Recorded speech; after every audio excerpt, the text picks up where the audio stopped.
Hello अस्सलाम वालेकुम students, this is your mathematics teacher engineer ताहा शाहिद। जैसा कि आप सब लोगों को पता है कि एक मॉडल पेपर आ चुका है और मॉडल पेपर को फर्स्ट ईयर के थोड़ा मुश्किल किया गया है, बच्चे को थोड़ा सा फंसाने की कोशिश की गई है। जो बच्चे क्या कहते हैं सारी चीज़ों की प्रॉपर तैयारी नहीं करेंगे वो काफ़ी जो है वो फंस जाएंगे इस पेपर में। जैसे कि आपके सामने अगर आप इस सवाल मतलब सेक्शन बी को देखें तो इसमें कहा जा रहा है answer all part questions from this section, मतलब जितने सवाल हैं उन सब का आपने आंसर देना है। क्वेश्चन नंबर 1 के अंदर इन्होंने क्या कहते हैं अटेम्प्ट आइदर पार्ट ए और बी। तो अगर आप देखें इसको तो आपके पास चैप्टर नंबर 1 के दो सवाल आते हैं, दोनों में से कोई एक अटैम्प्ट करना है। अब ज़रूरी नहीं है कि चैप्टर 1 के ही दोनों ये सवाल हो सकता है, एक चैप्टर 1 का हो सकता है, कोई और चैप्टर का आ जाए। तो आपको सिर्फ इस मॉडल पेपर से ये हेल्प लेनी है कि किस चैप्टर से शॉर्ट आ रहा है, किस चैप्टर से लॉन्ग आ रहा है, आपने उसकी प्रॉपर तैयारी करनी है। चैप्टर नंबर 2 से दो सवाल आ रहे हैं और ये समझ लें दो सवालात कंपलसरी हैं, इनमें कोई चॉइस नहीं दी हुई, ये दोनों सवालात ही करने हैं और ये दो सवाल जो भी आ जाएँ वो आपने अटैम्प्ट करने हैं लाजमी। तो चैप्टर नंबर 2 से आपके पास जो शॉर्ट आ रहे हैं वो दो आ रहे हैं। चैप्टर 1 से भी दो शॉर्ट आ रहे हैं। चैप्टर नंबर 2 की बात करूं मैं तो यहाँ से भी दो शॉर्ट आ रहे हैं पेपर में। और चैप्टर 2 वाले जो दो शॉर्ट हैं वो दोनों के दोनों कंपलसरी हैं, उनमें कोई चॉइस नहीं है। मॉडल पेपर अभी ये बात कह रहा है, हो सकता है कि वो कहीं ना कहीं चॉइस दे दें, लेकिन मॉडल पेपर को हम अगर देखें तो कोई चॉइस नहीं है। तो हमें इसी हिसाब से तैयारी करनी है चैप्टर 2 की, कि चैप्टर 2 में हम भरपूर तैयारी करें, चैप्टर 2 की प्रैक्टिस करें ताकि कहीं से भी कोई सवाल आ जाए तो आप वो आसानी से अटैम्प्ट कर सकें। फिर आ जाए अगर हम नीचे यहाँ पर, तो ये चैप्टर 3 का सवाल है और ये भी एक सवाल है और ये एक सवाल ही करना है। तो चैप्टर 3 का जो सवाल है ये भी अगर आप देखें तो मुझे यहाँ पर इसको देख कर ही समझ आ रहा है कि ये भी एक कंपलसरी सवाल आएगा। जो भी चैप्टर 3 का सवाल आ जाए आपने करना है, क्योंकि इसमें कोई चॉइस नहीं है बाकी।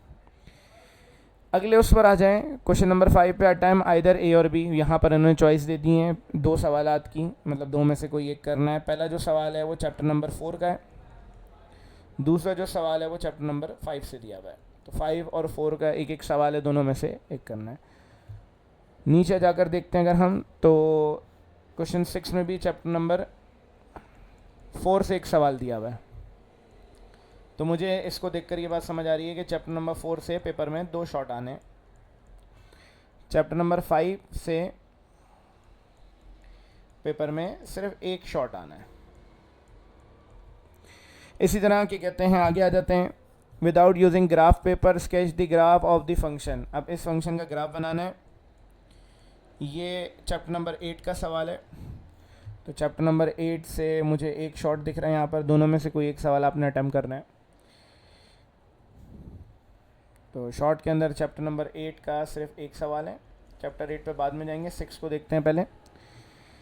क्वेश्चन नंबर 7 जो है बेटा वो चैप्टर नंबर 6 का है, एक्सरसाइज 6.3 का सवाल दिया हुआ है मॉडल पेपर में, और ये एक ही सवाल है और यही अटैम्प्ट करना है। तो एक और बात यहाँ समझ आ रही है कि भाई चैप्टर नंबर 6 से भी कंपलसरी एक शॉर्ट आ रहा है और वो जो भी शॉर्ट आ जाए आपने वो अटैम्प्ट लाजमी करना पड़ेगा आपको। फिर क्वेश्चन नंबर 8 की बात करें हम, तो चैप्टर नंबर 7 से यहाँ पर एक शॉर्ट है 7.1 से, और नीचे अगर हम आ जाएं तो चैप्टर 7 से और कोई सवाल है नहीं। तो चैप्टर नंबर 7 को अगर हम देखें तो चैप्टर नंबर 7 से पेपर में एक शॉर्ट आ रहा है। इसी तरह हम आ जाए नीचे, यहाँ पर चैप्टर नंबर 10 का ही एक सवाल है, ये भी चैप्टर नंबर 10 का है। तो चैप्टर नंबर 10 के दो सवाल हैं, ये चैप्टर नंबर 12 का है, एक्सरसाइज 12.5 का है। ये सवाल चैप्टर नंबर 11 का है और ये सवाल चैप्टर नंबर 12 का है। तो हमें ये बात समझ आ रही है कि चैप्टर नंबर 8 से पेपर में एक शॉर्ट आएगा, चैप्टर नंबर 9 से एक भी शॉर्ट नहीं है, चैप्टर नंबर 10 से हमारे पास दो शॉर्ट आ रहे हैं पेपर में, चैप्टर नंबर 11 से हमारे पास एक शॉर्ट आ रहा है और चैप्टर नंबर 12 से भी दो शॉर्ट आ रहे हैं। अच्छा, पहले बड़ी आसानी होती थी, 15 सवाल या 14 सवाल होते थे, उसमें से 10 सवाल करने होते थे, वो कोई सी भी आ जाए। अब यहाँ पर आपको रिस्ट्रिक्ट किया जा रहा है। अब हो सकता है कि एक सवाल जैसे कि यहाँ पर चैप्टर नंबर 4 से आया हुआ है और एक 5 से आया हुआ है, अब आपने या तो ये सवाल अटैम्प्ट करना है पार्ट ए वाला चैप्टर 4 का, या चैप्टर 5 का आपने सवाल अटैम्प्ट करना है, दोनों में से कोई एक अटैम्प्ट करना है आपने। तो यहाँ पर आपको फंसा दिया गया है कि मतलब अब आप ये नहीं कर सकते कि आप क्या कहते हैं ये जो चैप्टर्स हैं इनसे शॉर्ट आ रहे हैं, आप इनमें से 11-12 की तैयारी कर लें चैप्टर की, बाकी की ना करें, तो ऐसा हो नहीं सकता।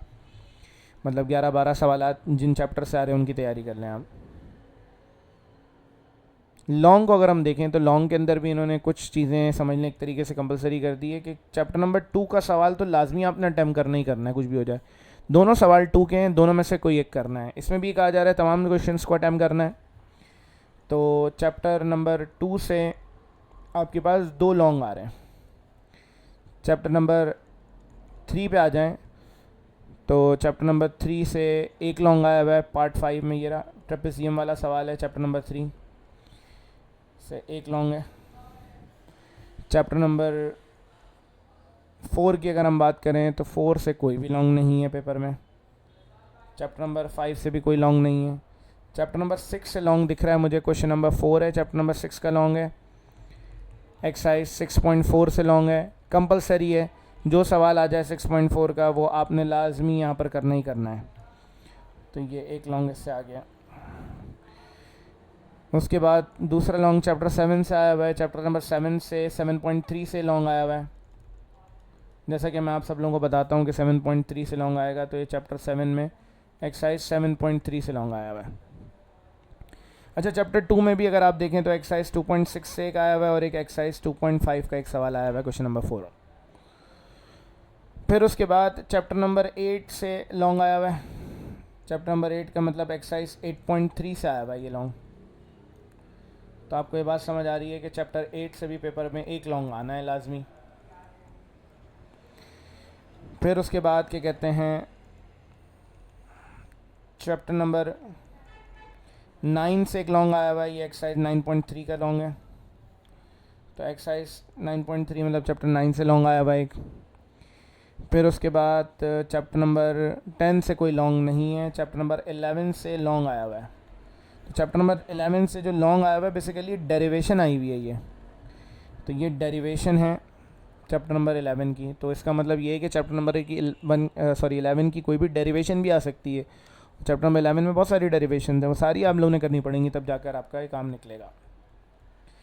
और अगर चैप्टर नंबर 12 पे आ जाएं तो चैप्टर नंबर 12 में ये इन्होंने सवाल डाला हुआ है। ये सवाल लॉन्ग का बनता नहीं है, जो शॉर्ट में इन्होंने सवाल डाले हैं वो लॉन्ग में आने चाहिए थे।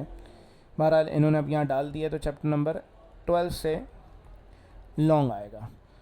तो आपने बेटा इन चैप्टर्स की बहुत पक्की तैयारी करनी है, और तभी जाकर आप चीज़ों को बेहतर तरीके से कर पाएंगे, वरना नहीं कर पाएंगे।